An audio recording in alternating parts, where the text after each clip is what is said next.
Okay, Shi Ting, let me first show you this trick. Okay. All right, now examine this rope. Make sure it's no trapdoors and it's taut. Okay, all right. Now, this is what I'm going to do.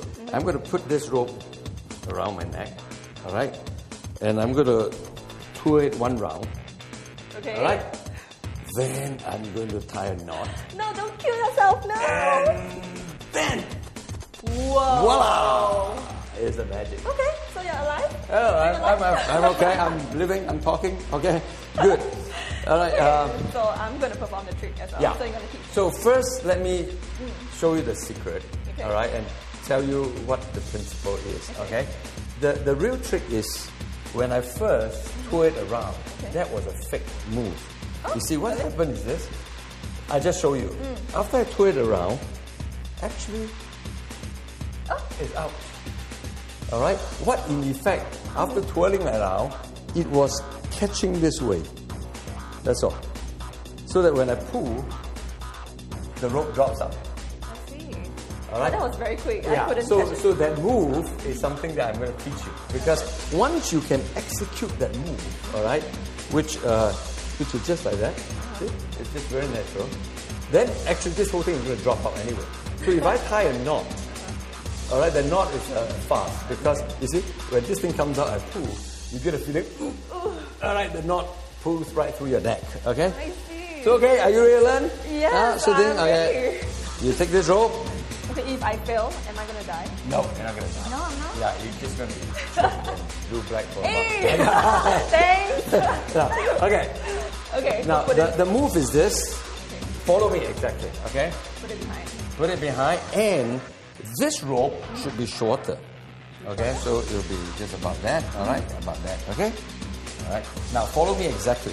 This right hand, come over here and take this part, all right? Okay? The left hand comes below your right hand and pick this rope. All right?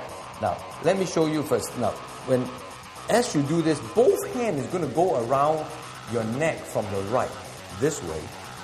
All right? And you're going to come under this hand. Okay, so you're going to do that. Okay, watch. Okay? You're going to hold this, you see? You're going to do this. Right? You see? Have you got that? Okay? Now, let me show you. If you let go, ta-da! Okay? Of course, you got to do it more neatly so that you don't give away the trick. So, Okay, so again, How should I do it? again, your right hand is on top here, okay? Your left hand is below your right hand, all right? Got it?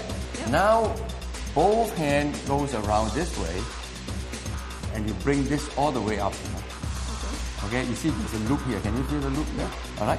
Now, the loop, it mustn't be too loose, mustn't be too tight. Just like that, so that it's snug. This way. Just keep it small.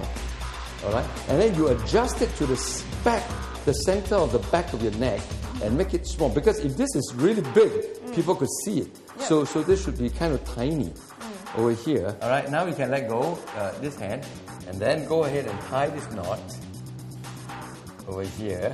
All right? And once you've done that, slowly do it. And now do some showmanship. All right. Be careful, be careful. Now I really no, show no, and no, die. no, no. Be careful. Try and work yourself out of that. So what you do is that as you do this, if you just pull, it's going to choke you here. But Okay. as you pull, you start to work the back of the rope up, pull forward. All right? And once you see it drop out, you quickly tighten it. Do a knot here. And cross. Some acting here, some acting here. All right. Okay. That's an escape artist in the making. Thank you. Super. I think that one thing, I think like for us, the first few years is that we are learning our craft in magic, and now I think magic is like a personal challenge for both of us in many sense. Like for me, I feel that the challenge of performing magic is not just learning a trick but being able to do it well. That's one area, but at the same time, I'm always egging my dad on. We have to try more challenging stuff. I'm one that always like. She drives me to the edge. That's Someday I would exactly have what died. somebody asked me what am I scared of, you know? And I was like, I don't think I'm really scared of anything, and I think that's what my father is very worried about. Yeah, because half the time, please like, be scared sometimes. See, the thing is that like I fall and I always get injured. I nearly get my leg hacked off from the blades. I fall off from 12, 15 feet high. At the moment, it's like, oh, okay, what was that? What happened? But then that's just about it. I'm not scared that will happen again. Actually, both of us are risk takers. It's just that I'm a bit older, so I'm a bit wiser. Yes, I think that's what it is. I'm a national polo player, and polo is a very dangerous game. So I'm not afraid, but just that I just need to warn her and say, well, we should be daring, but let's be safe. Yeah. Because we don't have to be daring and dead. Yeah, you need to be daring and stay alive. Don't die for your art, live for your art. Okay?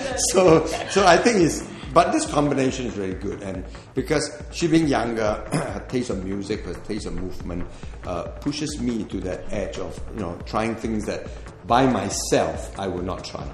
All right. So does she help you try to connect with your younger audience? Yeah, I think so. I think the one thing lucky about performing magic with my dad is that how many children can have the opportunity to tell your dad, hey, change your clothes, you look old. Like, one say, hey, that one is so old fashioned. Do something about it. Which is good. I think what we would like to present to the public is that, hey, we can grow together, two generations.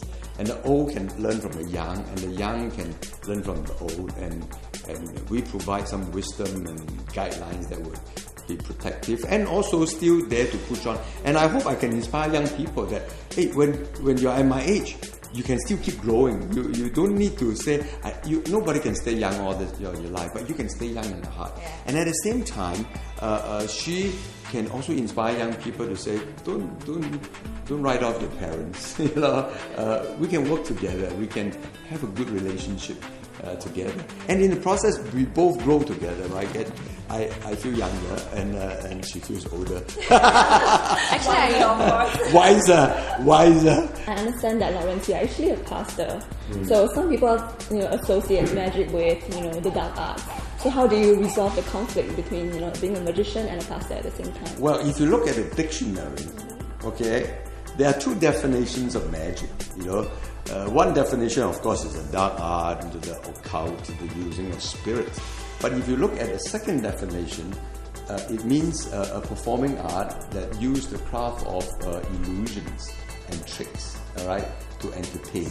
I think it is in that sense that I do magic, and the word magic is really quite generic. You talk about movie magic, the magic of the theatre, because in a sense, all movies perform magic. I mean, everybody knows that Harry Potter doesn't fly around on a broomstick, or the Star Wars are not real; they are fantasy, and yet you accept them and you create a certain illusion, and yet behind it there is a reality about lives and about interaction. So I think that's the thing that I'm doing.